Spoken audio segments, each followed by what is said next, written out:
दैवी संपद के लक्षण। गीता का 16वां अध्याय। भाग 3। अंतःकरण की शुद्धि। कल के इस समय के कथन में यह दर्शाया गया था कि निर्भयता देवों में होती है। अगला लक्षण महाराज श्री कृष्ण जी ने कहा, सत्व संशुद्धि, अंतःकरण की शुद्धि, अंतःकरण की निर्मलता। आदमी के अंदर खोट रहता है, बाहर मुख कमल के समान, चंदन की जैसी भीनी वाणी, पर हृदय में कैंची। दुरात्मा जो होते हैं उनके मन में कुछ और होता है और वाणी में कुछ और। मन में बुरे विचार उत्पन्न न हो, देवत्व में यह पाया जाता है। दुर्वासना न पैदा होने देना, यह दैवत्व है। खाली आदमी में बुराइयां आती हैं। मन को खाली न रखना, दुर्वासना पैदा न होने देने का एक अच्छा उपाय है। किसी ने किसी वृद्ध से पूछा कि आपकी आयु कितनी है, तो उसने वर्ष गिनकर बताया कि मैं 70 वर्ष का हूँ।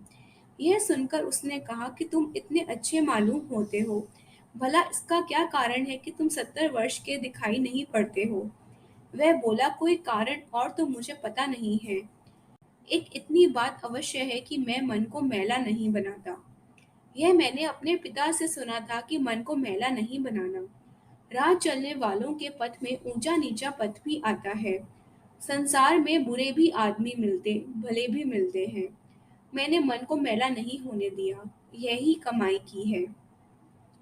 फिर जो अवकाश मिलता है उसमें भगवान का जाप किया करता हूँ।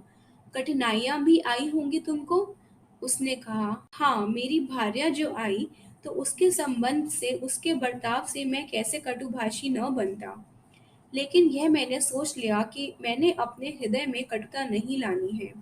कभी मैंने उसको डांटा नहीं, ताड़ व तर्जना करी नहीं। मैं मन को मैला होने देता तो ही यह अवसर आता। विवाह के 5वें वर्ष उसने स्वयं ही कह दिया कि तुम्हारी धारणा ने मुझे झुका दिया, मेरा स्वभाव बदल दिया। मैंने कहा, यदि तुम्हारा स्वभाव बदल जाए तो बड़ी अच्छी बात है। मैंने देखा कि वह बिल्कुल बदल गई।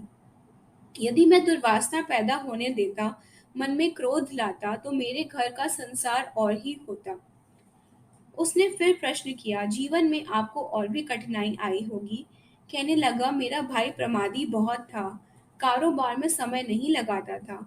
पिताजी के होते हुए तो वह ठीक चलता रहा। मैंने भी यही समझा पिताजी ही समझाएं। पिताजी के जाने के बाद उसने घर बंटवारा करवा लिया, ज्यादा मांगा, मैंने दे दिया। तुम भाई हो, आवश्यकता हो तो यह भी ले लो। कुछ समय बीतने पर उसके बच्चों के तन पर शीतकाल में पूरे कपड़े भी न रहे। ऐसा होना स्वाभाविक ही था, संगति जो अच्छी नहीं थी। मैंने उसको कहा, मैं तेरा भाई हूँ। यद्यपि बंटवारा हुआ था, पर मेरा घर जो है वह भी आप ही का घर है। बंधु भाव से कहता हूँ, यह कुछ कपड़े आदि ले लो। वह रो पड़ा। उसके बाद उसने मेरी निंदा भी किसी के आगे नहीं की। कुछ दिनों के पश्चात मेरे पास आ गया।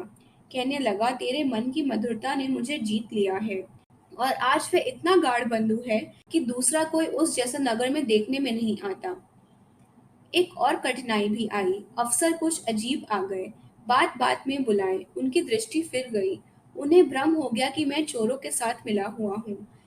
मैंने अपने मन में सोचा कि मैंने तो ऐसा कुछ किया नहीं। यह सोचते हैं सोचें। जो कुछ किसी ने पूछा मैंने साफ साफ कह दिया। अंत में सरकारी नीति भी यही है। एक ने हिसाब देखा, फिर दूसरे ने, फिर तीसरे ने। समय बहुत लग गया। मेरे लड़के भी कहें, मेरी पत्नी भी कहा करे, परंतु मैंने किसी प्रकार की आवाज उठाने या सफाई देते फिरने की बात को नहीं अपनाया। अंत में सरकारी रीति से सब बात साफ हो गई। 2 वर्ष के बाद साख जम गई और महाराजा ने स्वयं निमंत्रित किया और बताया कि लोगों ने आपके बारे में बहुत कुछ कहा। इंक्वायरी आदि हुई। उसका मुझे खेद है, पर मुझे कहना यह है कि पिता का पढ़ाया पाठ मेरे काम आया।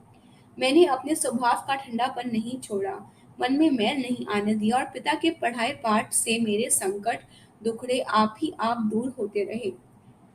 मुझे कहना यह है कि अंतःकरण की शुद्धि, अंतःकरण की निर्मलता बड़ी बात है।